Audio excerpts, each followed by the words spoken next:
अस्सलामु अलैकुम वरहमतुल्लाहि वबरकातुह।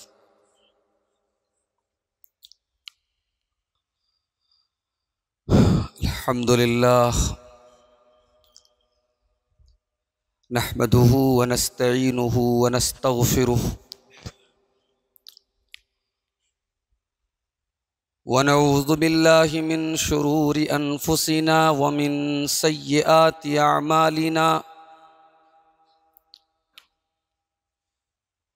मन यहदिहिल्लाहु फला मुदिल्ल लहु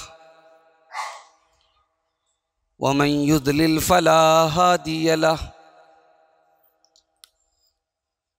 व अशहदु अल्ला इलाहा इल्लल्लाहु वहदहु ला शरीक लहु व अशहदु अन्न मुहम्मदन अब्दुहु व रसूलुहु। या अय्युहल्लज़ीना आमनुत्तक़ुल्लाहा हक़्क़ तुक़ातिही वला तमूतुन्न इल्ला व अंतुम मुस्लिमून।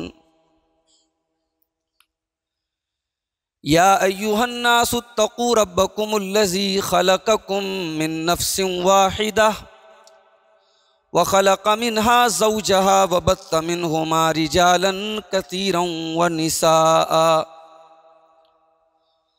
वत्तक़ुल्लाहल्लज़ी तसाअलून बिही वल अरहाम इन्नल्लाहा काना अलैकुम रक़ीबा।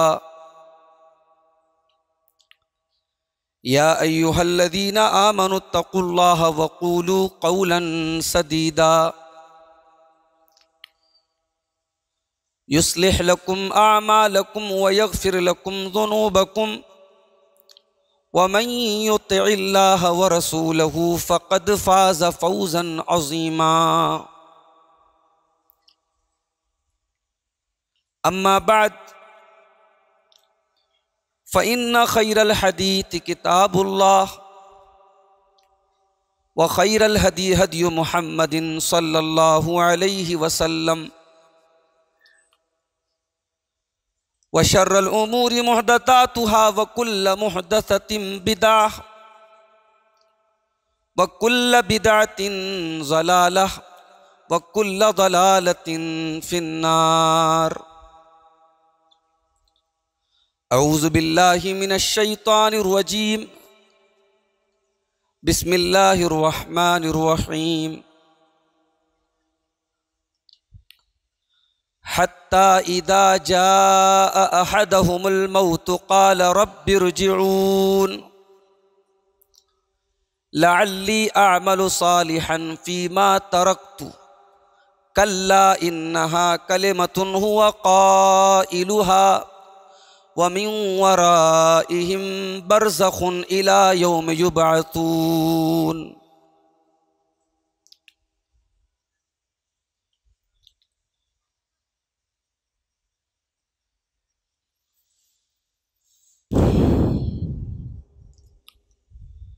ख्वाब गफलत में सोए हुए मोमिनों ऐशो इशरत बढ़ाने से क्या फ़ायदा। आँख खोलो उठो याद रब को करो। आँख खोलो उठो याद रब को करो। उम्र यूं ही गंवाने से क्या फ़ायदा। उम्र यूं ही गंवाने से क्या फ़ायदा। अपने रब को जवानी में भूला है तू और ताकत के बूते पे फूला है तू। जब जवानी ढलेगी तो पछताएगा। जब जवानी ढलेगी तो पछताएगा। ऐसे रोने रुलाने से क्या फ़ायदा। ख्वाब गफलत में सोए हुए मोमिनों। था हुकूमत का फ़िरऔन को भी नशा जुल्म पर जुल्म खलकत पे करता रहा। जब समंदर में डूबा तो कहने लगा, जब समंदर में डूबा तो कहने लगा, इस हुकूमत के पाने से क्या फ़ायदा, ऐशो इशरत बढ़ाने से क्या फ़ायदा। काबिले ज़िक्र क़िस्सा है नमरूद का, वो भी इनकार करता था माबूद का। उसके भेजे को मच्छर ने खाकर कहा, यूं बड़ाई दिखाने से क्या फ़ायदा, ऐशो इशरत बढ़ाने से क्या फ़ायदा। अपनी शोहरत पे मोहसिन न तू यूं मचल, एक दिन आ दबोचेगी तुझको अजल। रूह को साफ कर नेक आमाल कर, रूह को साफ कर नेक आमाल कर। जिस्म ताहिर बनाने से क्या फ़ायदा, जिस्म ताहिर बनाने से क्या फ़ायदा। ख्वाब गफलत में सोए हुए मोमिनों, ऐशो इशरत बढ़ाने से क्या फ़ायदा।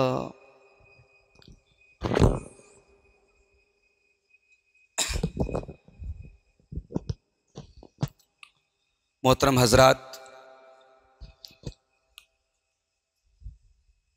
मस्जिद अहले हदीस अहरौरा में आज का ये प्रोग्राम बाद नमाज असर शुरू हुआ। मनहज सलफ़ की अहमियत और उसकी ज़रूरत पर बिरादर गरामी शेख अब्दुल अहद मदनी हफ़िज़हुल्लाह ने एक मुदल्लल ख़िताब आपके सामने किया। अल्लाह ताला हम सबको मनहज सलफ़ की अहमियत को समझने और इस मनहज पर कायम रहने की तौफ़ीक़ अता फ़रमाए, आमीन। मेरे भाइयों, इंसान की ज़िंदगी बड़ी तेज़ी से आगे बढ़ रही है। क़यामत की एक निशानी अल्लाह के नबी सल्लल्लाहु अलैहि वसल्लम ने यह भी बताई थी, अन यतक़ारब ज़मान, कि वक्त बड़ी तेज़ी से गुजरेगा, यानी साल महीनों की तरह गुजरेंगे। इंसान कब बचपन की हुदूद को क्रॉस करके जवानी तक पहुंचा और कब जवानी ढलने लगी और इंसान बुढ़ापे की तरफ बढ़ा और कब मौत उसको आ दबोचेगी, कुछ मालूम नहीं। हम अपने आसपास देखते हैं बहुत सारे जनाजे, जवानों के जनाजे भी हम देखते हैं। अच्छा खासा चलता फिरता इंसान बीमार होता है, डॉक्टर के यहाँ जाता है, ट्रीटमेंट होता है, मालूम हुआ कि साहब कैंसर है, टीबी है, कोई बड़ी बीमारी है, और बीमारी की तशखीस होती है, दवा इलाज का प्रोसेस चलता है।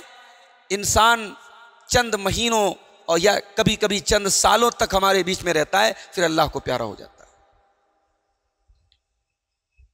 ये हालात हम अपनी आंखों से देख रहे हैं और फिर भी हमें कोई इबरत और नसीहत हासिल नहीं होती। जिंदगी हमें महबूब है और मौत हमें नापसंद है। सारी प्लानिंग जिंदगी के लिए, मौत की कोई प्लानिंग नहीं, मौत के बाद की कोई प्लानिंग नहीं। कुरान मजीद की जो आयत मैंने आपके सामने पढ़ी है, ये सूरह मोमिनून की आयत है, कुरान के 18वें पारे की आयत है। इस आयत में अल्लाह ने नक्शा खींचा है कि मरने के बाद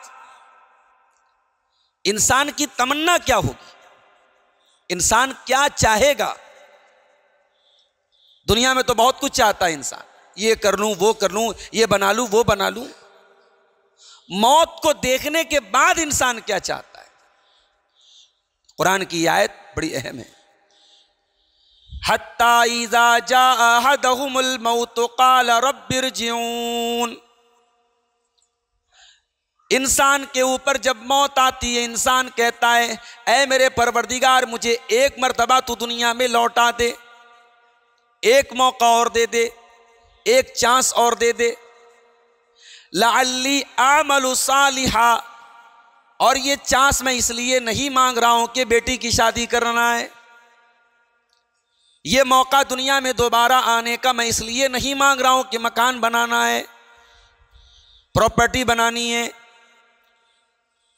ये मौका मैं इसलिए मांग रहा हूं लअल्ली आमलु सालिहा। ऐ अल्लाह, अब तक तो बड़ी गफलत वाली जिंदगी गुजारी, अब तक तो बड़ी लापरवाही वाली जिंदगी गुजारी, बहुत तेरे मामले में कोताही से काम लिया। ऐ अल्लाह, एक मौका तू और दे दे, मैं वादा करता हूं कि अब की मर्तबा मैं नेक अमल करूंगा, तुझे राजी करने वाला अमल करूंगा। अल्लाह फरमाता है कल्ला, हरगिज नहीं, इन्नहा कलिमतुन, ऐ मेरे बंदे ये तो बस एक बात है, हुआ काइलुहा, जो तेरे मुंह से निकल रही है, व मिन वराइहिम बरज़खुन इला यौम युबअसून। अब कयामत तक तो तुझे बरज़ख में रहना है, कयामत तक तुझे बरज़ख में रहना है। कब्र की जो जिंदगी होती है, अपने अमल के एतबार से, अपने अकीदे के एतबार से इंसान को कब्र की जिंदगी गुजारना है, बरज़ख की जिंदगी गुजारना है। तो कुरान की आयत एक इंसान के मरने के बाद वो क्या तमन्ना करेगा ये बता रही है। इमाम कतादा रहमतुल्लाह अलैह इस आयत की तफसीर में कहते हैं कि देखो, बंदा दोबारा दुनिया में आने की मोहलत मांग रहा है, किस लिए? अपनी शहवतें पूरी करने के लिए नहीं, अपनी ख्वाहिशात पूरी करने के लिए, नेक अमल करने के लिए। तो जिस चीज की तमन्ना मौत को देखने के बाद इंसान कर रहा है, अगर इंसान कोई जिंदगी में पहले से अपने आप को तैयार किए हुए है और वो ऑलरेडी नेक अमल कर रहा है, इमाम कतादा कहते हैं ऐसे इंसान पर अल्लाह की रहमत नाज़िल हो। मेरे अजीजों, मेरे भाइयों, आज हमारा हाल बहुत बुरा है, और खास तौर से हमारा वो तबका जो नौजवान तबका है, जिसके अंदर सबसे ज्यादा ताकत है, जिसके अंदर सबसे ज्यादा एनर्जी है, जोश है, वो तबका दीन से सबसे ज्यादा दूर है। और दीन के नाम पर अगर दीन से जुड़ा भी है तो फिर मसला यह भी है कि वो कौन से दीन से जुड़ा है। सोशल मीडिया का दौर है, फेसबुक का दौर है, यूट्यूब का दौर है, भांत भांत की बोलियां हैं, भांत भांत के उलमा हैं, स्कॉलर हैं, इसको जिसकी बात अच्छी लगी, ये तो भाई वैरायटी, इसको तो वैरायटी चाहिए। ये जैसे खाने में जो खाना पसंद है वो खा लेता है, कोल्ड ड्रिंक लेने जाता है, अपना फेवरेट कोल्ड ड्रिंक लेता है। तो ये इंसान दीन के मामले में भी चूजी हो गया है, इसे जिसकी बात अच्छी लगी ले लिया। अहले हदीस नौजवानों के स्टेटस पर आज सहाबा को गाली देने वाले लोगों की तकरीरें चल रही हैं। अहले हदीस घर की औरतें ऐसी तकरीरें जिसमें सास बहू के बारे में, फैमिली के बारे में कोई अच्छी बात कही गई हो, ऐसे आलिम की और ऐसे स्कॉलर की जो सहाबा का दुश्मन है, जो सहाबा को गालियां देता है, ऐसे आलिम या ऐसे स्कॉलर या ऐसे दाई या ऐसे स्पीकर की तकरीर अहले हदीस घरों की औरतें लगा रही हैं अपने स्टेटस पर। यह अफसोस की बात नहीं है।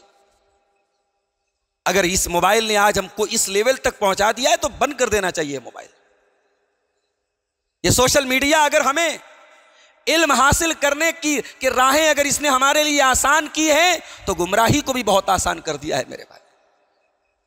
बड़े बड़े बहरूपिये बैठे हुए हैं और सब दीन का नाम ले रहे हैं, सबके पास दीन के नाम का चूरन है।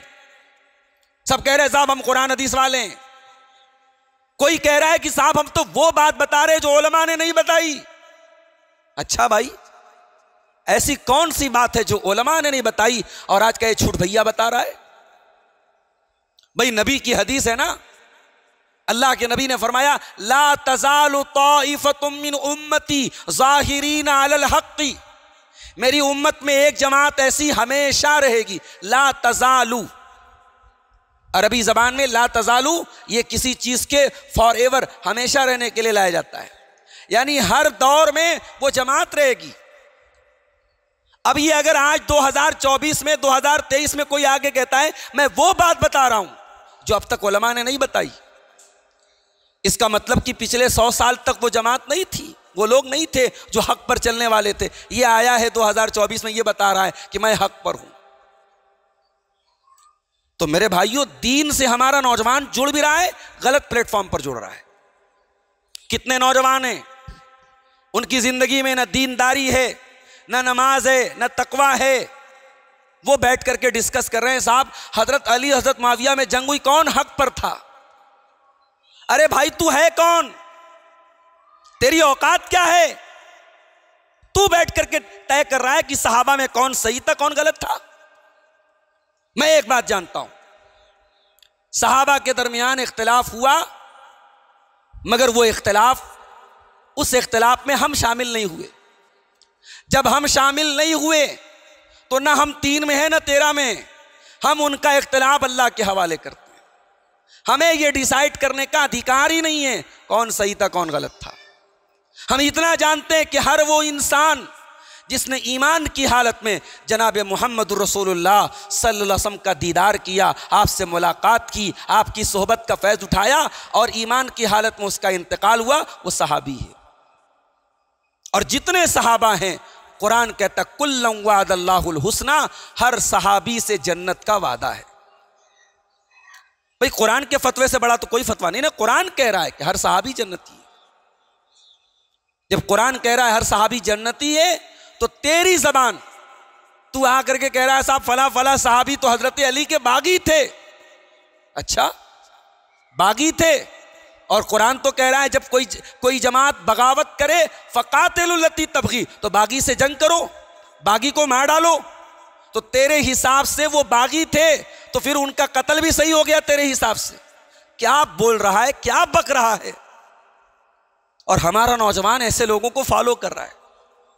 अब बड़ा मसला यह है कि हमारे नौजवान की नज़र में आज के दौर में किसी इंसान के कामयाब होने की अलामत क्या है? उसके फॉलोअर्स हैं। भाई फॉलोअर्स की अगर आप बात करें तो बॉलीवुड के बड़े बड़े जो हीरो हीरोइन हैं, उनके तो करोड़ों और मिलियंस और बिलियंस में फॉलोअर हैं। तो क्या उनका नाच गाना, उनकी बेहयाई, उनकी बदकारी, उनकी ज़नाकारी वो बरहक हो जाएगी? हक हमेशा अपने मनहज से पहचाना जाता है। हक अपने कसरते अतबा या कसरते मुत्तबईन से नहीं पहचाना जाता है। कितने लोग हमारे फॉलोअर हैं तो हम हक पर है? नहीं। नबी ने इस्लाम की दावत शुरू की, आपके मानने वाले चंद लोग थे। इब्राहीम अलैहिस्सलाम ने तौहीद की दावत दी, अकेले थे। एक वो ईमान लाए, एक उनकी बीवी ईमान लाई, एक उनका भतीजा ईमान लाया। लूत अलैहिस्सलाम की अपनी बीवी उनके ऊपर ईमान नहीं लाई। नूह अलैहिस्सलाम का बेटा ईमान नहीं लाया। तो हमें कितने लोग फॉलो करते हैं ये मैटर नहीं करता। हमारी दावत क्या है, हमारा मनहज क्या है, हमारा अकीदा क्या है, ये बहुत बड़ी चीज़ है मेरे भाई। हमारे नौजवानों में एक मसला और है, बड़ी तेजी से इल्हाद फैल रहा है।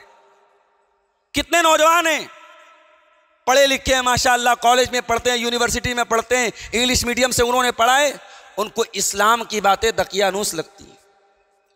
वो नबी की हदीसों को साइंस के थर्मामीटर पे चेक करते हैं कि साइंस से अगर कुरान की बात मेल खा रही तब लेंगे, साइंस से अगर हदीस मैच कर रही तो लेंगे। कहते साहब हम तो साइंस वाले हैं, हम तो हर चीज को एक्सपेरिमेंट करके मानते हैं, आपकी ये हदीस हमारी अकल में तो नहीं आती। कभी कुरान जाके पढ़ो, कुरान में ईमान वाले की पहली पहचान यही बताई गई, अलिफ लाम मीम ज़ालिकल किताबु ला रैब फ़ीहि हुदल लिल मुत्तक़ीन अल्लज़ीना युमिनूना बिल गैब। मुत्तकी वो लोग हैं जो गैब के ऊपर ईमान रखते हैं, जन्नत को नहीं देखा, जहन्नम को नहीं देखा, फरिश्तों को नहीं देखा, अज़ाबे कब्र को नहीं देखा, इन तमाम चीज़ों के ऊपर ईमान रखते हैं। अल्लज़ीना युमिनूना बिल गैब, गैब के ऊपर ईमान रखते हैं। मोमिन वो नहीं होता जो लॉजिक के बाद बात माने। मोमिन तो वो होता है रब का कुरान आया, मुस्तफ़ा का फरमान आया, मैंने मान लिया, आमन्ना व सद्दक़ना। इन्नमा कान क़ौलल मुअमिनीना इज़ा दुऊ इलल्लाहि व रसूलिही लियहकुम बैनहुम अन यक़ूलू समिअना व अतअना। मोमिन का काम तो ये है, जब अल्लाह की तरफ बुलाया जाए, जब रसूल की तरफ बुलाया जाए, तो मोमिन की ज़ुबान से तो बस इतना निकलना चाहिए, हमने सुन लिया और मान लिया। समेना व अताना, हमने सुन लिया और मान लिया। कुरान आने के बाद लॉजिक लगाएंगे आप, हदीस के आने के बाद लॉजिक लगाएंगे। ये हमारे नौजवानों में बड़ी तेजी से ये नजरिया भी फैल रहा है। हमारे नौजवान बहनों की एक बड़ी तादाद, हम तो बहुत खुश हैं साहब, हमारी लड़की तो ऐसे स्कूल में कॉलेज में पढ़ रही है जहां सिर्फ लड़कियां पढ़ रही हैं, लड़कों के साथ अपनी लड़कियों को नहीं पढ़ा रहे हम तो खुश हैं साहब। हमारी लड़की घर से नकाब में जा रही है, नकाब में आ रही है, तालीम हासिल कर रही है। मगर आपकी बेटी जिन लड़कियों के साथ पढ़ रही है, उसमें वो लड़कियां भी हैं जिनके घरों में न कोई रोक टोक है, न पाबंदी है, न शर्म हया है, न पर्दा है, न दीन है। वो ज़िनाकारी भी हो रही है, लड़कियों के नाजायज़ ताल्लुकात भी हैं, उनके यहाँ शराब भी पी जा रही है, उनके यहाँ स्मोकिंग भी हो रही है। उन लड़कियों के साथ आपकी बेटी पढ़ रही है, जाहिर है उसका असर तो कबूल करेगी। आपने पाबंदियां लगाई, वहां कोई पाबंदी नहीं। और इंसान की तो फितरत है ना, इंसान को पाबंदी अच्छी नहीं लगती। आपकी बेटी अपनी सहेली के घर गई, देखा वहां तो बड़ी आज़ादी है, न पहनने पर कोई पाबंदी है, न खाने पर कोई पाबंदी है, न घूमने पर कोई पाबंदी है। मुसलमान लड़कियों को वो लाइफ स्टाइल अच्छा लग रहा है। और आप खून के आंसू रोने का मकाम है कि आज हमारे उत्तर प्रदेश के बाद शहरों से ये खबरें आई हैं कि ऐसी लड़कियां मुर्तद हुई हैं जिन्होंने 8-8 साल मदरसों में आलिमा का कोर्स किया है। कहां पानी मर रहा है, कहां हमने कोताही की, हमारी तरबियत में कहां कमी रह गई कि 8 साल तक मदरसे में बुखारी और मुस्लिम पढ़ने वाली और हदीसें पढ़ने वाली लड़की आज मुर्तद हो रही है। हम स्कूलों और कॉलेजों की क्या बात करेंगे? इसका मतलब यह हुआ कि हम अपने बच्चों को, अपनी बच्चियों को जो दीन का डोज मिलना चाहिए वो डोज नहीं दे रहे। हमारे बच्चे दीन से बस जुड़े हैं, एक रस्मी ताल्लुक है कि हाँ मेरा नाम फातिमा है, मेरा नाम आयशा है, मैं मुसलमान घर में पैदा हुई, सिर्फ रस्मी ताल्लुक है। दीन से जो एक अकीदत होती है, मोहब्बत होती है, दीन से जो एक लगाव होता है, वो लगाव हमारे अंदर नहीं। और जाहिर है जब वो लगाव बाप के अंदर नहीं, मां के अंदर नहीं, घर के और अफराद के अंदर नहीं, तो बेटियों के अंदर कैसे पैदा होगा? 90% मस्जिदों में आज औरतों के लिए इंतजाम नहीं। जुमा का खुतबा हो रहा है, इमाम साहब खुतबा दे रहे हैं, दीन की बातें बता रहे हैं, कौम की बेटियां उससे महरूम है।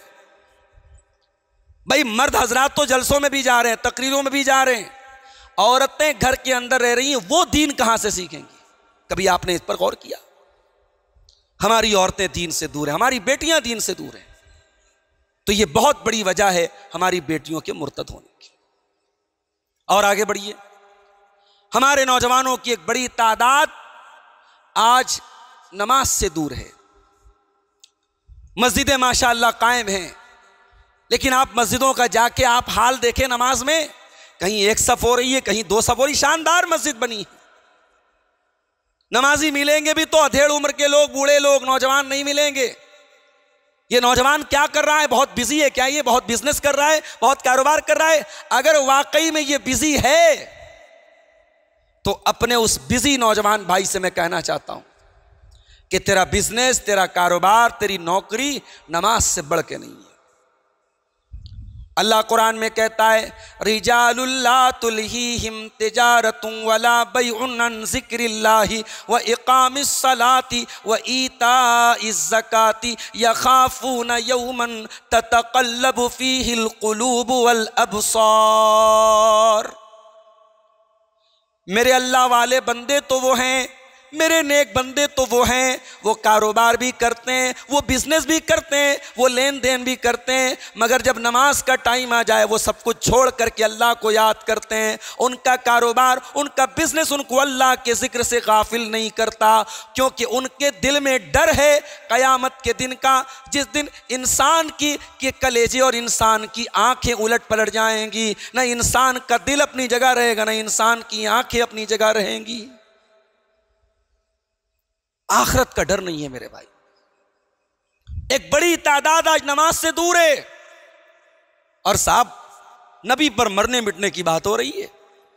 कहीं नबी की तौहीन हो गई, नबी का कार्टून बन गया। हमारा नौजवान सड़कों पे निकलने के लिए, नारा लगाने के लिए और जान देने की बात कर रहा है। अरे तू जान बाद में देना, पहले जो नबी की जान थी पहले वो तो पढ़।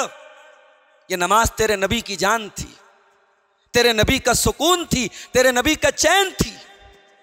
नमाज का टाइम होता था, अल्लाह के प्यारे हबीब हजरत बिलाल से कहते थे, या बिलाल अरिहना बिस्सलाह, ऐ बिलाल जल्दी से नमाज खड़ी करो ताकि मोहम्मदुर रसूलुल्लाह के दिल को सुकून मिले सल्लल्लाहु अलैहि वसल्लम। ये नमाज वो इबादत थी, अल्लाह के प्यारे नबी कहते थे, जो इलत कुर्रतु ऐनी फिस्सलाह, मेरी आंखों की ठंडक नमाज है। ये नमाज वो इबादत थी, अल्लाह के प्यारे नबी अपनी ज़िंदगी के आखिरी अय्याम में, आखिरी दिनों में, जब आपकी वफ़ात का टाइम बिल्कुल करीब था, जिस वक्त आपकी ज़ुबान से आवाज़ भी सही तरीके से अदा नहीं हो रही थी, उस हालत में अल्लाह के प्यारे नबी ने कहा था, अस्सलाता अस्सलाता वमा मलकत ईमानुकुम, ऐ मेरी उम्मत के लोगों नमाज की पाबंदी करते रहना, नमाज का ख्याल करते रहना। नमाज से दूर है ये उम्मत। और याद रखो, दुनिया के हर कारोबार में घाटा हो सकता है, हर बिजनेस में लॉस हो सकता है। एक कारोबार ऐसा है जिसमें कभी घाटा होने वाला नहीं। कौन सा कारोबार है? इन्नल्लज़ीना यतलूना किताबल्लाहि व अक़ामुस्सलाता व अनफ़क़ू मिम्मा रज़क़नाहुम सिर्रन व अलानियतन यरजूना तिजारतन लन तबूर। अल्लाह ने फरमाया, जो कुरान की तिलावत करते हैं, जो नमाज कायम करते हैं और हमारी रोज़ी में से छुप करके और खुल करके खर्च करते हैं, उन लोगों के बिजनेस में कभी घाटा होने वाला नहीं है। नमाज आपका कभी घाटा नहीं कराएगी, नमाज फ़ायदा कराएगी। कुछ नहीं होगा, नमाज आपके अखलाक और आपकी तरबियत करेगी, आपके अखलाक को बुलंद करेगी। इन्नस्सलात तन्हा अनिल फ़हशाई वल मुनकर, बेशक ये नमाज बेहयाई से, बुराई से रोकने का काम करेगी। हमारे नौजवानों में आज बेहयाई भी बड़ी तेजी से पनप रही। वो जमाना लग गया जब नाजायज ताल्लुकात छुपाए जाते थे। आज बनारस की बड़ी बड़ी तफरी गांवों पे आप चले जाएं, आपकी कौम के बच्चे, आपकी कौम की बच्चियां खुलेआम एक दूसरे के हाथ में हाथ डाले नजर आ जाएंगे। उसमें वो जोड़े भी हैं जो शादीशुदा भी हैं, और उसमें वो जोड़े भी हैं जो शादीशुदा नहीं हैं। इश्क और मोहब्बत के नाम पर बेहयाई का नंगा नाच हमारी कौम के अंदर खेला जा रहा है। मेरे भाइयों, ये हया एक मोमिन की शान है, एक मोमिन के ईमान का एक हिस्सा है हया। अल्लाह के प्यारे नबी ने फरमाया, अल हयाउ वल ईमान कुरना जमिया, हया और ईमान दोनों एक दूसरे से जुड़े हुए हैं। अगर एक निकल जाएगा तो दूसरा भी निकल जाएगा। और मुसलमानों के दरमियान बेहयाई को फैलाने वाला, किसी भी तरीके से बेहयाई को प्रमोट करने वाला, चाहे वो फेसबुक के जरिए, व्हाट्सएप के जरिए, इंस्टाग्राम के जरिए, किसी भी तरीके से अगर नौजवानों में बेहयाई को फैला रहा है, कुरान क्या कहता है? इन्नल्लज़ीना युहिब्बूना अन तशीअल फाहिशतु फिल्लज़ीना आमनू लहुम अज़ाबुन अलीमुन फिद दुनिया वल आखिरा। जो लोग ईमान वालों के दरमियान बेहयाई को फैला रहे हैं, उनके लिए दुनिया में भी दर्दनाक अज़ाब और आखिरत में भी दर्दनाक अज़ाब है। अज़ाब के हकदार हैं वो। तो हमारा नौजवान आज हया से भी दूर है। आज हमारा नौजवान हराम कमाई के मुख्तलिफ रास्ते अपना रहा है।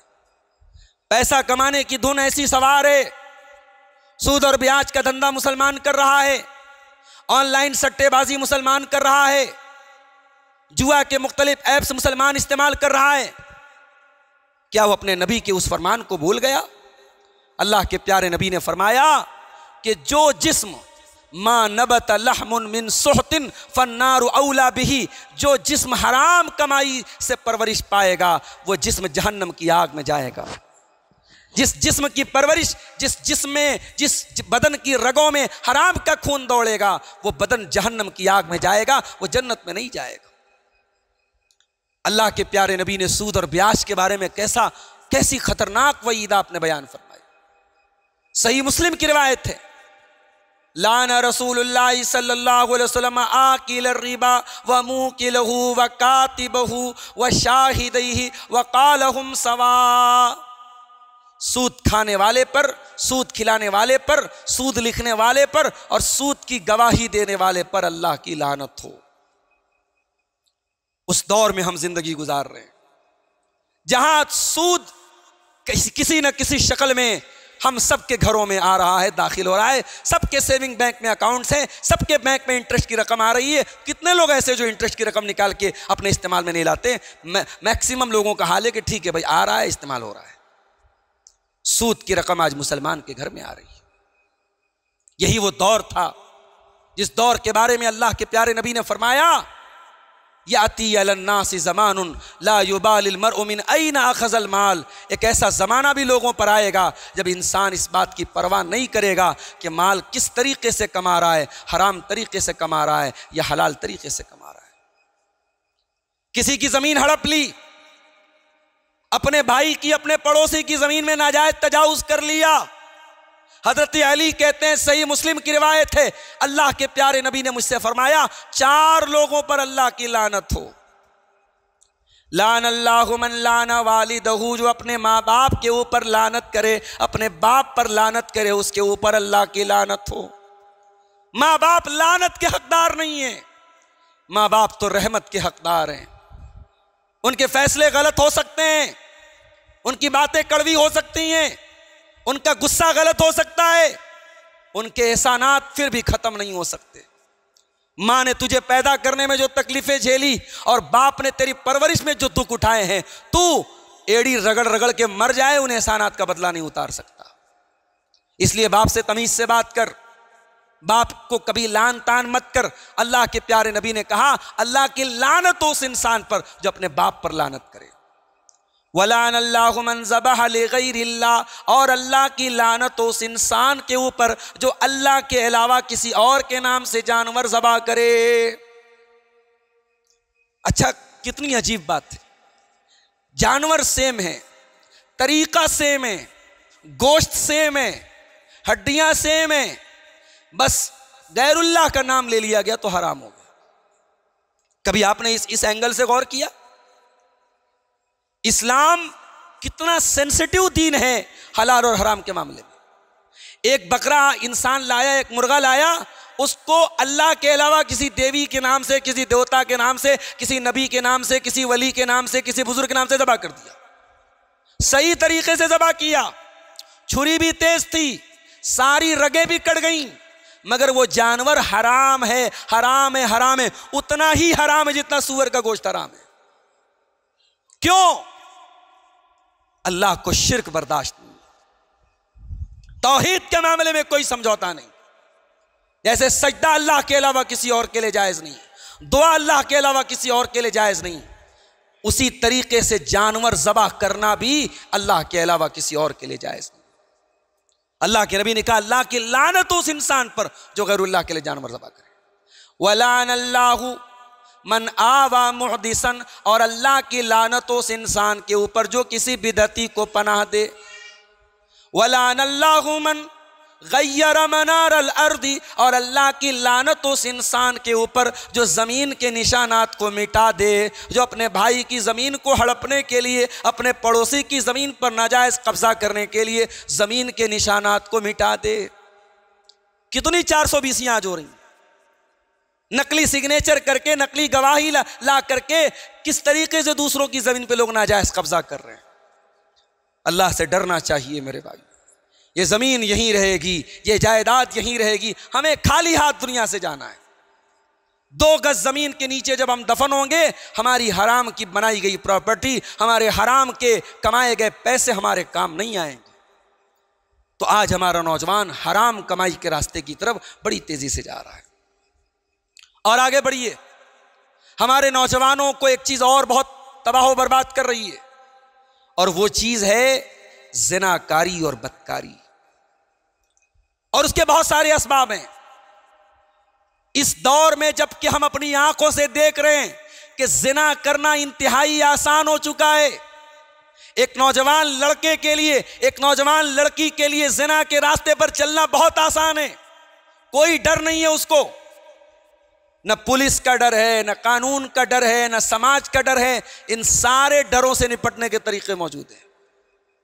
जिस दौर में ज़िना इतना आसान हो चुका है, उस दौर में भी हमारे यहां जहेज का लेन देन हो रहा है। उस दौर में भी हमारे यहां शादियां इतनी महंगी हो गई हैं कि गरीब आदमी को शादी करने के लिए लोगों से भीख मांगनी पड़े, कर्जे लेने पड़े। हमें चुल्लू भर पानी में डूब मरना चाहिए मेरे भाई। नबी के दौर में ज़िना मुश्किल था। कुंवारा ज़िना करेगा 100 कोड़े खाएगा, शादीशुदा ज़िना करेगा पत्थरों से मार मार के खत्म कर दिया जाएगा। औरतें पर्दा कर रही हैं, मर्द घर से निकलते निगाहें झुका के चलते हैं। उस दौर में, जिस दौर में इतनी दीनदारी थी, तकवा था, उस दौर में तो निकाह इतने आसानी से हो जाता था कि चंद रुपयों में, चंद पैसों में वलीमा का इंतज़ाम है, अच्छी बात है, नहीं है तब भी निकाह हो जाता था। बीवी को महर में देने के लिए सोना चांदी है, अच्छी बात है, नहीं है तो बड़ी मामूली महर में भी निकाह हो जाता था। और आज के दौर में जब ज़िना इतना मुश्किल हो गया है, हम बड़ी बड़ी बातें कर रहे हैं साहब। समाज बड़ा गंदा हो गया है, समाज को हमें समाज गंदगी से नहीं बच सकता है जब तक हम निकाह के सिस्टम को आसान नहीं करेंगे। हमारे यहां रिश्ते नातों में क्या देखते हैं साहब? स्टेटस देखते हैं। हमारे स्टेटस का रिश्ता नहीं है तो लिख, जितना भी दीनदार रिश्ता हो, दीनदार लड़के का रिश्ता आया बेटी के लिए, लड़का अच्छा खा कमा रहा है, पढ़ा लिखा है, दीनदार है, सही अकीदे पर है, सही मनहज पर है, हमें कबूल नहीं है। क्यों साहब? घर बड़ा छोटा है। हालांकि ऐसा नहीं लड़की वाले बड़े महल में रह रहे हैं, मगर अगर लड़की खूबसूरत है, पढ़ी लिखी, तो उनको महल में भेजना है। हम दीनदार रिश्तों को तरजीह नहीं दे रहे हैं। कितने तो हम ऐसे भाइयों को जानते हैं जिन्होंने स्टेटस के चक्कर में अपने बच्चों और बच्चियों की शादी ऐसे घरों में की है जहां बाकायदा कब्र परस्ती होती है। अहले हदीस घरों की लड़कियां गई हैं। ईद का दिन आता है, जिस बच्ची ने बचपन से जवानी तक अपने माँ बाप के साथ ईद की नमाज पढ़ी है, आज बेचारी मजबूर है, ईद की नमाज नहीं पढ़ सकती है वो। रिश्तों में दीनदारी को तरजीह दो मेरे भाई, तौहीद को तरजीह दो। अल्लाह के प्यारे नबी सल्लल्लाहु अलैहि वसल्लम फरमाया, इज़ा खतब इलैकुम मिम्मन तरदौन दीनहु व खुल्क़हु, जब तुम्हारी बेटियों के लिए ऐसा रिश्ता आए, लड़का दीनदार है, लड़का बाअखलाक है, फ़ज़व्विजूहु, तो अपनी लड़कियों की शादी कर दो। इल्ला तफ़अलू, अगर ऐसा नहीं करोगे, तकुन फितनतन फिल अर्ज़ी, ज़मीन के अंदर फितना फैलेगा और बहुत फसाद फैलेगा। हमारे नौजवानों की एक प्रॉब्लम और है, हमारे नौजवान वक्त का बहुत गलत इस्तेमाल कर रहे हैं। कितने नौजवान हैं फेसबुक पे लगे हैं, रील्स पर रील्स देखे जा रहे हैं, यूट्यूब पर शॉर्ट्स देखे जा रहे हैं। टाइम की कोई कद्र नहीं है। अल्लाह के प्यारे नबी ने फरमाया, दो नेमतें ऐसी हैं जिसकी लोग कद्र नहीं करते, जिसके बारे में लोग धोखे में पड़े हुए हैं। नेमतान मक़बूनुन फ़ीहिमा कसीरुम मिनन नास, दो नेमतों की लोग कदर नहीं करते। अस्सिहत वल फराग, एक तंदुरुस्ती की नेमत है। आज सेहतमंद हो, आज तंदुरुस्त हो, कोई गारंटी नहीं 1 साल बाद भी तंदुरुस्त रहोगे। हमने अपनी आंखों से देखा है, अच्छा खासा चलता फिरता नौजवान पिछले साल हमसे मिला और इस साल खबर आई, शेख साहब दुआ कर दीजिए कैंसर की बीमारी हो गई है, 1 महीने के बाद इंतकाल की खबर आ गई। हमने अपने आसपास देखा ऐसे नौजवानों को ब्लड कैंसर हो गया, हॉस्पिटल के बेड पर दम तोड़ा, तड़प तड़प के दम तोड़ दिया। मेरे भाइयों, बीमारियां आपसे पूछ के नहीं आएंगी, मौत आपसे पूछ के नहीं आएगी। इस वक्त की कद्र करो मेरे भाइयों, इस जवानी की कद्र करो। जिंदगी के एक एक लम्हे को अल्लाह की रजा के लिए गुजारने की कोशिश करो। अल्लाह के प्यारे नबी फरमाते हैं, ला तज़ूलु क़दमा इब्ने आदमा मिन इंद रब्बिही यौमल क़ियामा, क़यामत के दिन इंसान अपनी जगह से टस से मस नहीं हो सकता है जब तक 5 सवालों का जवाब न दे दे। ये 5 सवाल एक आलिम दीन से भी होंगे और एक आम आदमी से भी होंगे, ये बनारस के शहर में रहने वालों से भी होंगे, ये अरोरा के किसी गांव में रहने वाले से भी होंगे। ये हर मुसलमान से नहीं, हर इंसान से होंगे ये 5 सवाल। पहला सवाल क्या होगा? अन उम्रिही फीमा अफना, तूने अपनी जिंदगी को कहां गुजारा, तेरा टाइम कहां गुजरा, तेरे औकात कहां गुजरे। और दूसरा सवाल व अन शबाबिही फीमा अबला, तेरी जवानी कहां गुजरी। कहीं ऐसा तो नहीं तेरी जवानी गुनाहों में गुजरी, बदमस्तियों में गुजरी, नजरबाजियों में गुजरी, अय्याशियों में गुजरी, शराब नोशी में गुजरी, हराम खोरी में गुजरी, इज्जतें गंवाने में गुजरी, कहां गुजरी तेरी जवानी। कभी आपने गौर किया? पहला सवाल जब पूरी जिंदगी के बारे में हो गया तो दूसरा सवाल अलग से जवानी के बारे में क्यों हो रहा है? इंसान की जिंदगी का सबसे कीमती टाइम जवानी का टाइम।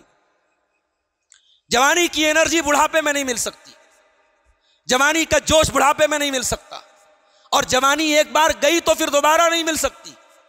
कितने बूढ़े लोग हैं दावा करते हैं साहब बड़ी ताकत है, दवाओं के बल पे, कैप्सूल्स के बल पे, माजून के बल पे वो दावा कर सकते हैं, मगर जवानी की ताकत लौट के नहीं आ सकती। हम लोगों ने अरबी ग्रामर में एक चीज पढ़ी, अरबी ग्रामर में एक चीज पढ़ी कि किसी नामुमकिन चीज की तमन्ना करने के लिए अरबी में लैता आता है। जैसे अरबी में कहा जाता है लई तशबाब यऊदु, काश की जवानी लौट आती, क्योंकि ये पॉसिबल नहीं है, जवानी लौट के नहीं आएगी। तो आज अगर हम नौजवान हैं मेरे भाइयों, इस उम्र की कद्र करो, इस उम्र के बारे में हिसाब देना पड़ेगा। उसके बाद अल्लाह के प्यारे नबी फरमाते हैं वअन मालिही मिन ऐन इक्तसबहु व फीमा अनफक़हु, और माल के बारे में सवाल किया जाएगा, मेरे बंदे तूने माल कहाँ से कमाया और कहाँ पर खर्च किया। और 5वां सवाल किया जाएगा व माज़ा अमिला फीमा अलिमा, तूने जो इल्म हासिल किया उस इल्म के ऊपर तूने अमल कितना किया। ये 5 सवालों का जवाब सबको देना है, इसलिए वक्त की कदर करो मेरे भाई। इसीलिए अल्लाह ने कुरान में ज़माने की कसम खाई, वल अस्र इन्नल इंसान लफी खुस्र, ज़माने की कसम बेशक इंसान घाटे में। सलफ कहते हैं कि एक आदमी बर्फ बेच रहा था और सुबह को बर्फ बेचने निकला और सुबह से दोपहर हो गई और उसकी बहुत सारी बर्फ बची थी, तो वो चिल्लाने लगा और कहने लगा कि ऐ लोगों, इसके पहले कि मेरा कैपिटल बर्बाद हो जाए, मेरी पूंजी पिघल जाए, मेरी बर्फ पिघल जाए, मुझसे मेरा बर्फ खरीद लो। तो सलफ कहते हैं उस इंसान को देखने के बाद हमें सूरे अस्र का मतलब समझ में आया। इंसान का कैपिटल उसका टाइम है, इंसान की पूंजी उसका वक्त है, और जिंदगी से गुजरा एक वक्त कभी वापस आने वाला नहीं। आज लोग बर्थडे मनाते हैं साहब, हम 37 साल के हो गए, एनिवर्सरी मना रहे, हमारी शादी को 5 साल। अरे तू खुशी मना रहा है, ये रोने का मकाम है, ये सोचने का मकाम है कि तेरी जिंदगी के पन्ने से, तेरी जिंदगी की किताब से एक पन्ना और खत्म हो गया, तू अपनी मौत से एक कदम और करीब हो गया, और तू केक काट रहा है, तू खुशी मना रहा है। तुझे तो ये सोचना चाहिए कि अब तो मैं अपने रब से और करीब हो गया, अब मैं अपने अंदर मैंने सुधार किया कि नहीं किया, अपनी ज़बान पर कंट्रोल किया कि नहीं किया, अपने हाथों पर कंट्रोल किया कि नहीं किया, अपने हराम कामों से मैं बचा कि नहीं बचा। ये तो सोचने का मकाम है। तो वक्त की बड़ी नाकदरी है मेरे भाई। हमारे नौजवानों का एक मसला और है, और वो मसला क्या है? हमारा मतमहे नज़र, हमारी सोच, हमारा टारगेट दुनिया से शुरू है और दुनिया पर ख़त्म है। हम जब अपने कारनामे बयान करते हो क्या बोलते हैं? इतनी ज़मीन खरीदी, इतनी जायदाद बनाई, इतना मकान बनाया, इतना पैसा कमाया, बस इसी पर शुरू, इसी पर ख़त्म।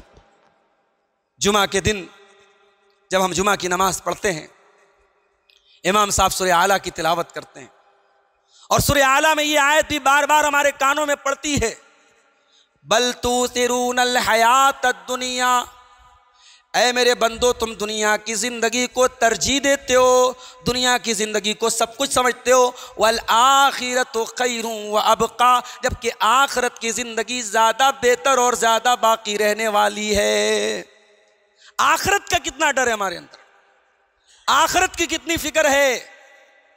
आखिरत की फिक्र होती तो ये बेईमानियां खत्म हो जाती, ये करप्शन खत्म हो जाता, ये भाई का भाई हक मार रहा है, ये चीज खत्म हो जाती। ये जो हमारे घरों में रिश्तों नातों में जो ये खराबियां खत्म हो जाती हैं अगर आखिरत का डर पैदा हो जाता मेरे भाई। अल्लाह ने कुरान के 30वें पारे में फरमाया, वैलुल लिल मुतफ्फिफीन, नाप तौल में कमी करने वालों के लिए बर्बादी है। बर्बादी है उन लोगों के लिए जो नाप तौल में कमी करते हैं।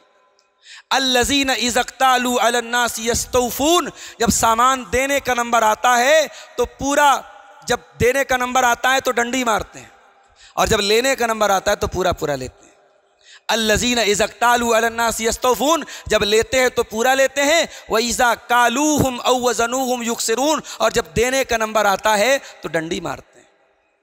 अला यज़ुन्नु उलाइका अन्नहुम मबऊसून, क्या ये लोग ये नहीं सोचते कि इन्हें एक दिन मरने के बाद अल्लाह के यहाँ जाना है। ले यौमिन अज़ीम, क़यामत का दिन होगा, बहुत बड़ा दिन होगा। यौम यक़ूमुन नासु लिरब्बिल आलमीन, उस दिन तमाम लोग अल्लाह के सामने खड़े होंगे। उस दिन का भी डर हमारे अंदर होना चाहिए मेरे भाई। दुनिया में कैमरे लगे होते हैं, चोरियां रुक जाती हैं। मस्जिदों से माइक चोरी होते थे, कितनी मस्जिदों में कैमरे लग गए, चोरी बंद हो गई। गली गली में आज कैमरे लग गए, आज चोरी की या छिनैती के वाकयात कम हो गए कैमरे की वजह से। ये कैमरा लगा तो इंसान सोचने पर मजबूर हो गया कि नहीं साहब कैमरा लगा है।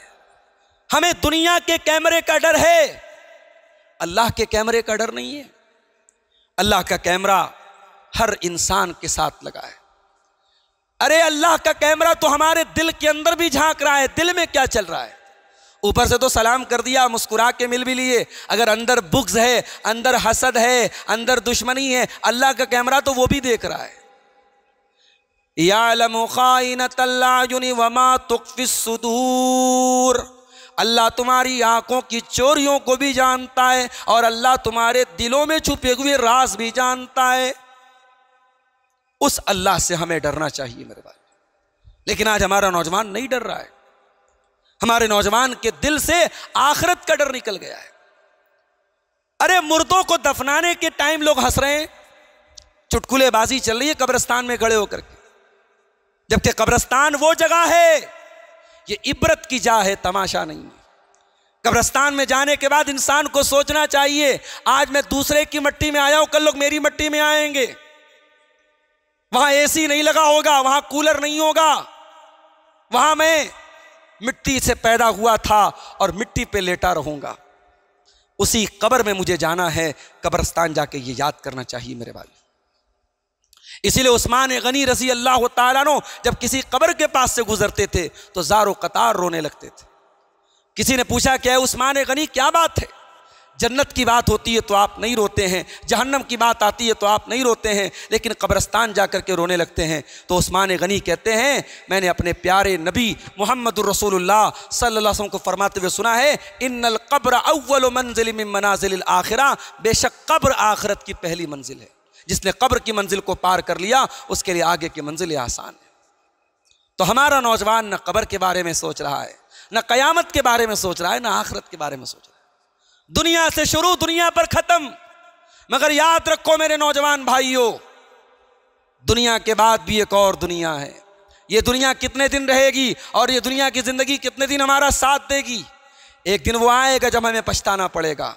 इससे पहले कि हमें पछताना पड़े, हम अभी से अपने आप को चेत लें और अपने आप को अल्लाह के सामने जवाबदेही के लिए तैयार कर लें। हमारे लिए अंजाम के एतबार से यही बेहतर होगा।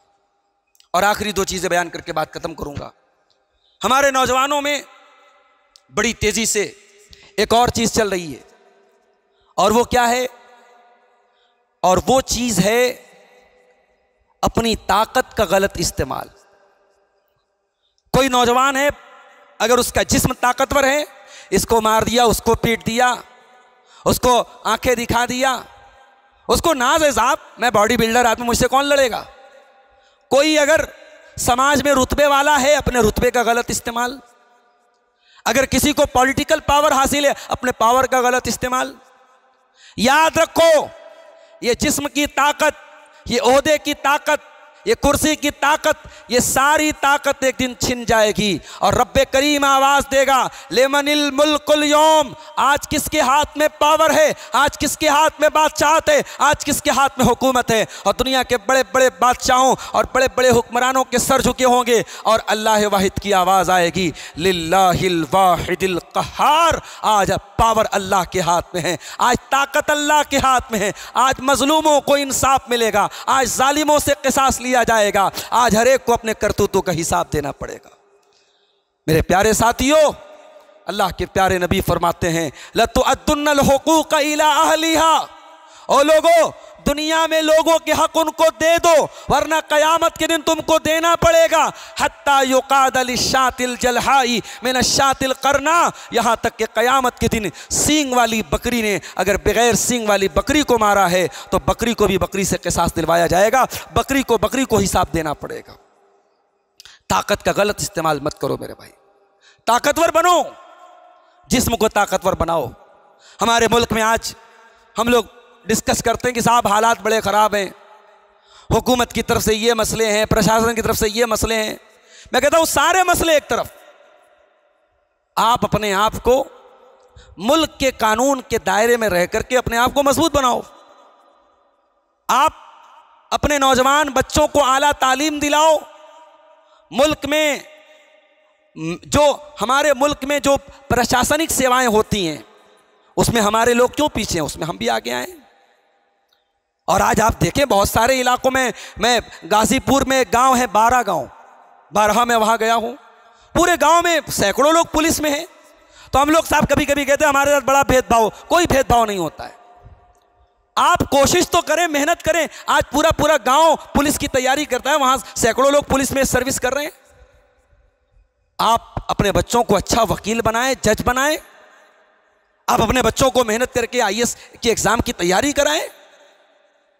इस मुल्क में हमारे बाप दादाओं का खून शामिल है, उनकी कुर्बानियों से यह वतन आजाद हुआ है। हम इसको ऐसे ही छोड़ देंगे क्या?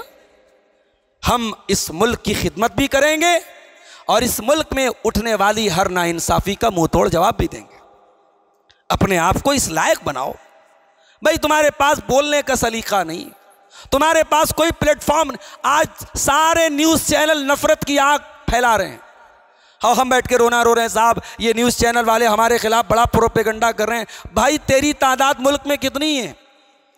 अगर हिंदुस्तान के सारे मुसलमान एक एक रुपया इकट्ठा करें, आसानी से उनका अपना एक न्यूज़ चैनल होगा, उस पर सही न्यूज़ फैलाओ, आप गलत न्यूज़ मत फैलाओ। मगर हमें तो साहब जज्बाती बातें अच्छी लगती हैं। कितनी फेक न्यूज़, कितनी फर्जी खबरें हमारा नौजवान फेसबुक पर, सोशल मीडिया पर वायरल करता रहता है। सोशल मीडिया भी बहुत बड़ी ताकत है। इस ताकत का सही इस्तेमाल किया जाए बड़े काम हो सकते हैं, मगर इस ताकत का गलत इस्तेमाल करके आज फालतू चीज़ों में हमारा नौजवान लगा हुआ है। तो अपनी ताकत का सही इस्तेमाल करो, ताकत का मिसयूज़ मत करो मेरे भाइयों। अल्लाह के प्यारे नबी फरमाते हैं, अल मुमिनुल क़विय्यु खैरुन व अहब्बु इलल्लाहि मिनल मुमिनिज़ ज़ईफ़। अल्लाह ताला को ताकतवर मोमिन ज़्यादा महबूब और ज़्यादा पसंद है। हमारे नौजवानों का एक मसला ये भी है, नेकी का हुक्म देना और बुराई से रोकना।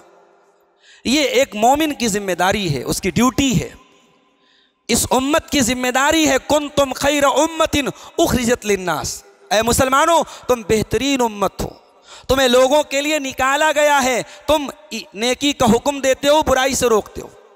हमारे कितने नौजवान ये काम कर रहे हैं? क्या ये काम सिर्फ अब्दुल गफ्फार साहब का है, ये मौलाना अब्दुल अहद साहब का है, ये हमारे अमीर साहब का, उलमा का काम है?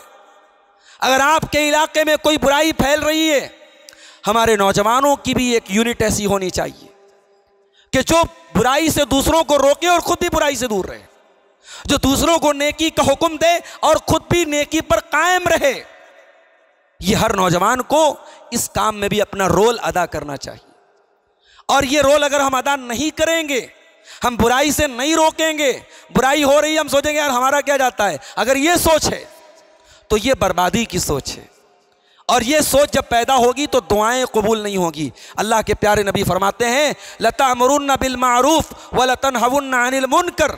जब तक तुम नेकी का हुक्म देते रहोगे और जब तक बुराई से रोकते रहोगे तब तक तो मामला ठीक रहेगा। औ लयूशकन्नल्लाहु अन यउम्मकुम बिइक़ाब मिन्हु, वरना अल्लाह की तरफ से ऐसा अजाब आएगा कि तुम अल्लाह से दुआएं करोगे और तुम्हारी दुआ कबूल नहीं होगी। हमारी इस तकरीर में एक पहलू यह भी था कि हमारा नौजवान क्यों बिगड़ रहा है। हमने ये तो बता दिया कि कहाँ कहाँ बिगड़ रहा है, कौन कौन सा बिगाड़ हमारे नौजवान में पाया जा रहा है, मगर ये नौजवान क्यों बिगड़ रहा है। 5 मिनट का वक्त बचा है, मैं चाहता हूं कि सरसरी इसका भी हम जायजा ले लें कि हमारा नौजवान क्यों बिगड़ रहा है। देखिए, सबसे पहली चीज, बच्चा पैदा होता है, उसकी तरबियत कौन करता है? उसके माँ बाप करते हैं। बच्चा जो होता है वो कुम्हार की मिट्टी के जैसा होता है। कुम्हार अपनी मिट्टी को जिस सांचे में ढालता है वैसा सांचा तैयार कर लेता है। बच्चा आपका है, आप जो बनाना चाहेंगे इंशाअल्लाह बच्चा बनेगा। माएँ अगर बचपन से बच्चों को दुआएं सिखाएंगी, मुझे याद है कितने लोगों को मैंने देखा कि आज बुढ़ापे में भी वो दुआएं उनको याद हैं, वो बताते हैं कि ये दुआएं मेरी माँ ने मुझको सिखाई थी। कितने बच्चों को हमने देखा पूरी पूरी आयतल कुर्सी, पूरी पूरी सूरह मुल्क याद है, दादा ने याद करा दी, अब्बा ने याद करा दी। तरबियत की कमी है मेरे भाई, माँ बाप का बड़ा अहम रोल है तरबियत में। हमारे नौजवानों के बिगड़ने की दूसरी वजह गलत संगत, गलत लोगों की सोहबत, गलत लोगों के साथ उठना बैठना। आप अपने बच्चों की संगत पर अगर नजर नहीं रखेंगे बर्बाद हो जाएंगे आपके बच्चे। अल्लाह के प्यारे नबी सल्लल्लाहु अलैहि वसल्लम फरमाते हैं, अल मरउ अला दीन खलीलिही, इंसान अपने दोस्तों के दीन पर होता है, दोस्तों के मजहब पर होता है, दोस्तों के अकीदे पर होता है, दोस्तों की चीजें एक्सेप्ट कर लेता है, कबूल कर लेता है। इसलिए अपने बच्चों और बच्चियों की संगत पर मेरे भाइयों बहुत नजर रखिए। और तीसरी वजह जो नौजवानों के बिगाड़ की हमें नजर आ रही है वो है मीडिया का प्रोपेगेंडा। मीडिया के जरिए इस्लाम की और शरीयत की ऐसी इमेज बना दी गई कि हमारे नौजवान को लगने लगा कि इस्लाम की के जो अहकाम हैं ये बड़े पुराने हैं और बड़े दकियानूसी वाले हैं, और हम तो अपडेट लोग हैं, हमें तो नई चीज़ें चाहिए। याद रखो मेरे नौजवान साथियों, वल्लाह हमारे दीन से ज़्यादा अप टू डेट कोई दीन नहीं है। हमारा दीन कल भी अल्हम्दुलिल्लाह बिल्कुल प्रैक्टिस के काबिल था, आज भी प्रैक्टिस के काबिल है और क़यामत तक प्रैक्टिस के काबिल रहेगा। ये दीन कभी ऐसा नहीं होगा, कोई दौर ऐसा नहीं आएगा कि जब लोग ये कहें कि इस्लाम पर अमल नहीं कर सकते। हाँ, वक्त और हालात के साथ चैलेंजेस बढ़ेंगे, मसाइल बढ़ेंगे। आज आप देख लें, कोई लड़की पर्दे में चल रही है तो लोग बातें बनाते हैं, साहब ये तो बड़ी पर्देबाज है। औरत नंगी चले, लोग उतना ताना नहीं मारेंगे। पूरे बदन को दिखाए, लोग ताना नहीं मारेंगे। औरत नकाब में है, ट्रेन पर, फ्लाइट में और स्कूल में, कॉलेज में, तो लोग ताना मारेंगे, बड़ी पर्दे वाली बनती है। नौजवान दाढ़ी मुड़वा के हिजड़ा बन जाए, लोग कहेंगे बड़ा स्मार्ट लग रहा है, बड़ा हैंडसम लग रहा है। और वो नौजवान दाढ़ी रख ले, उसका कपड़ा टखने के ऊपर हो जाए, तो लोग कहते हैं बड़ा कट्टर आदमी है यार, बड़ा कट्टर आदमी है, बड़ा सख्त आदमी है। तो दीन के नाम पर चैलेंजेस बढ़ेंगे, मगर इन चैलेंजेस को भी हमें दिल की खुशी के साथ कबूल करना है। अल्लाह के नबी के गरीब सुना के बाद ख़त्म कर रहा हूँ। अल्लाह के प्यारे नबी ने फरमाया, बदाल इस्लाम गरीबा व सयऊद कमा बदा गरीबा। इस्लाम शुरू हुआ था तो अजनबी था। इस्लाम पर अमल करने वाले मुट्ठी भर लोग थे, दुनिया की नज़रों में अजनबी थे, और अनकरीब ऐसा दौर आएगा इस्लाम पर अमल करने वाले अजनबी हो जाएंगे। अल्लाह के प्यारे नबी सल्लल्लाहु अलैहि वसल्लम फरमाते हैं, फतूबा लिल गुरबा, जब ऐसा दौर आ जाए तो अजनबियों को खुशखबरी सुना देना, दीन पर अमल करने वालों को खुशखबरी सुना देना। अरे जब हमारे नबी ने और सहाबा ने इतनी तकलीफ़ें उठाई हैं, अगर दीन पर अमल करने के लिए 2-4 ताने सुनने पड़े, 2-4 गालियाँ सुननी पड़े। अभी बनारस के बजटिया का वाक़या आपके सामने है। 28 साल पुराने केस की फ़ाइल खुली और जमात के कई बुजुर्ग आज जेल में गए हैं। दुआ कीजिए अल्लाह उनकी रिहाई का इंतज़ाम करे, उनके लिए कोशिशें चल रही हैं। मामला क्या था? अल्लाह की तौहीद का मामला था, एक शिरकिया अमल और एक बिदअत के रद्द का मामला था। जमात के बुजुर्गों ने उस बिदअत का रद्द किया था और मारपीट की नौबत आई थी। और जब पुलिस केस हुआ, आज दोनों तरफ के कई लोगों को जेल की सज़ा सुनाई गई। उसमें कई लोग बड़े बुजुर्ग हो चुके हैं, 70 साल के 75 साल के बुजुर्ग हैं, आज अल्लाह की तौहीद की खातिर वो गए हैं। मेरे भाइयों, अगर अल्लाह की तौहीद की खातिर हमें ये चंद तकलीफ़ें झेलनी पड़ें तो हम सहाबा से ज़्यादा कीमती तो नहीं हैं, हम प्यारे नबी से ज़्यादा कीमती तो नहीं हैं। अगर उन पाकबाज हस्तियों ने अगर अल्लाह की तौहीद के लिए और अल्लाह की दीन के लिए इतनी मुश्किलें उठाई हैं, हम 2-4 गालियाँ नहीं सुन सकते, 2-4 ताने नहीं सुन सकते। और अल्हम्दुलिल्लाह आज हम ज़माने की में वो ज़माने को करवट बदलता हुआ भी देख रहे हैं। वो ज़माना लद गया जब तौहीद की बात और सुन्नत की बात करना बड़ा मुश्किल था। आज अल्हम्दुलिल्लाह दुनिया के चप्पे चप्पे पे तौहीद और सुन्नत की आवाज़ पहुंच चुकी है। सहाबा का मनहज, अहले हदीस का मनहज, सलफ़ी मनहज आज अल्हम्दुलिल्लाह मुल्क नहीं दुनिया के कोने कोने तक पहुंच चुका है। अल्लाह की फितरत को दबाया नहीं जा सकता है। मेरे भाइयों, हम ये अक़ीदा और ईमान रखते हैं कि प्यारे नबी ने जो तरीक़ा हमें दिया था, जो मनहज हमें दिया था, अल्हम्दुलिल्लाह हम उसी मनहज की तरफ दावत देते हैं, उसी तरीक़े पर दावत देते हैं और अलल ऐलान कहते हैं हमारे मनहज में अगर कोई कमी है, हमारे अक़ीदे में कोई कमी आओ, अगर तुम कुरान और हदीस की रोशनी में हमसे बात करोगे, हम रुजू करने में देर नहीं करेंगे। मगर हाँ, कुरान और हदीस से हटकर और सहाबा के मनहज से हटकर हम किसी चीज़ को बर्दाश्त नहीं कर सकते। चाहे सामने वाला जितना ही दुनिया की नज़र में मोहतरम हो, हम उसका एहतराम नहीं कर सकते अगर वो उस मनहज के ख़िलाफ़ है, उस तरीक़े के ख़िलाफ़ है जो तरीक़ा हमें अल्लाह के नबी ने दिया है और जिस तरीके पर सहाबे किराम कायम थे। दुआ है रब्बुल आलमीन से अल्लाह ताला हमें उस मनहज हक़ पर कायम रहने की और उस मनहज हक़ पर सबको दावत देने की तौफ़ीक़ अता फ़रमाए। रब्बुल आलमीन हमें बिदात व खुराफात से बचाए। हमारे नौजवानों की ख़ास तौर से अल्लाह ताला इस्लाह फरमाए, उनके अंदर पाई जाने वाली बुराइयों को रब्बुल आलमीन दूर करे और हमें अपनी ज़िंदगी में आखिरत की तैयारी की तौफ़ीक़ अता फ़रमाए। आमीन। व आखिर दावाना अनिल हम्दुलिल्लाहि रब्बिल आलमीन। वस्सलामु अलैकुम व रहमतुल्लाहि व बरकातुहू।